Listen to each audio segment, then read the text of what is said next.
Welcome to my presentation that covers the cultural group of Asian Americans. I selected this population because I have little to none experience interacting with its members and minimal knowledge of their culture. My presentation will provide an overview of their spirituality and dominant religious beliefs, the historical and current oppressions, and 3 key factors I learned during my research. I will also briefly cover 2 theoretical approaches that have been proven effective with working with Asian Americans and why. Lastly, I will share my own self-reflection when interacting with this group and what I have learned as it relates to my future career as a therapist.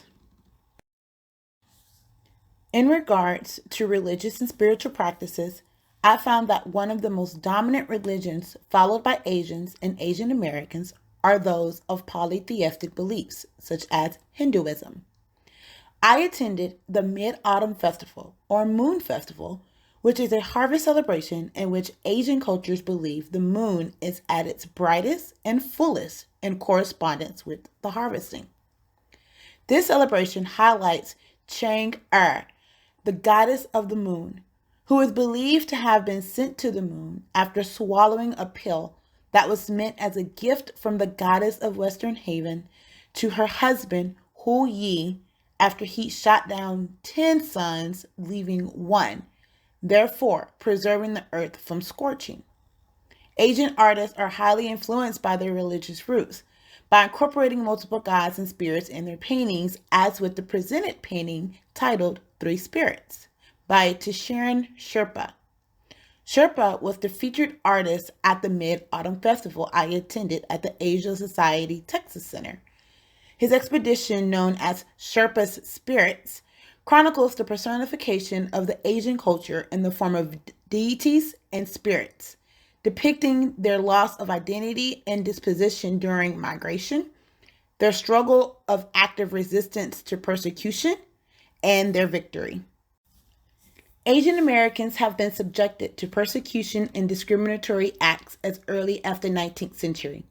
In order to regulate and reduce the flux of Chinese immigrants, the Chinese Exclusion Act of 1882 was placed into effect, putting a stop to Chinese immigration for 10 years and ceasing all naturalized citizenship.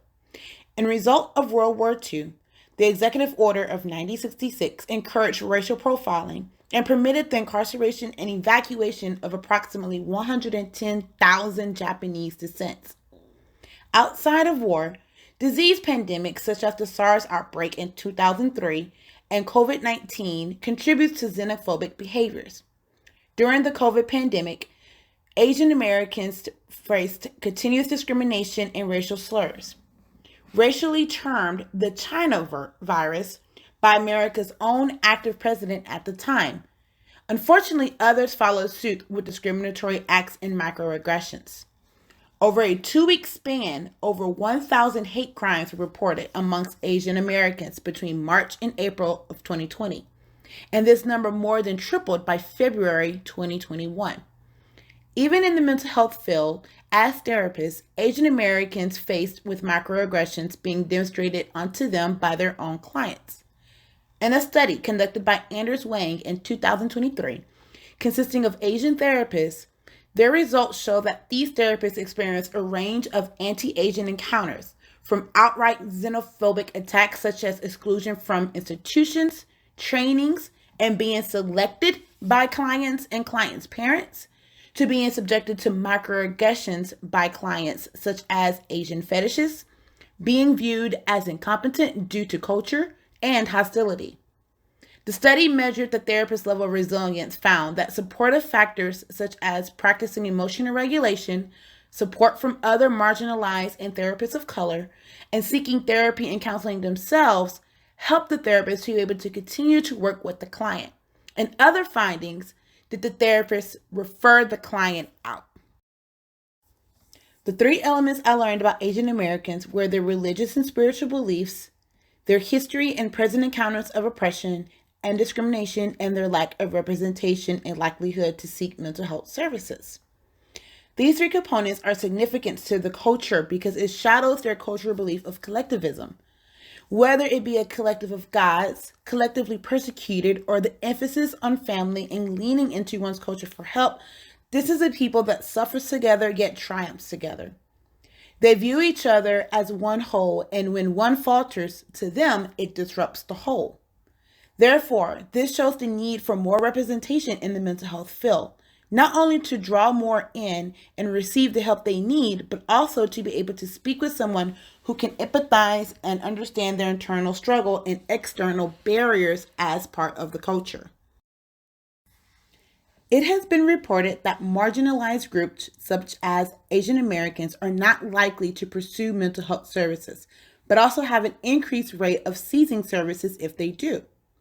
These factors have been known to be a result of lack of familial support and ineffective techniques. Culturally adapted therapeutic approaches that provides an open door for incorporating the client's culture has been proven most effective in retention and therapeutic progress. Therapeutic approaches such as cognitive behavioral theory and Adlerian theory allow for the client to implement the cultural, religious, and spiritual aspects of their lives into treatment and therapeutic process. CBT's emphasis on self-improvement is incongruent with Asian beliefs of increased self-awareness in order to prosper. Furthermore, Adlerian theory emphasizes person and environment and social context, which is essential for community and familial-based cultures such as Asian Americans, and also addressing their social injustices. During my visit at the Mid-Autumn Festival, as I spoke with individuals and learned about their beliefs, I felt myself being convicted as a Christian. At one point, I was asked if I wanted to take a picture with one of the staff in costume of the third prince, the god of war, and I hesitantly declined in result of my Christian beliefs. However, as I learned more about their persecution during my online research, I empathized as a person of color and was humbled as a human. I was able to relate to the historical and current struggles of a people learning to survive, preserve their cultural dignity in a land we are viewed as foreign and undesirable. I am grateful for these experiences as I see how they can benefit me both as a Christian and as a therapist. Thank you.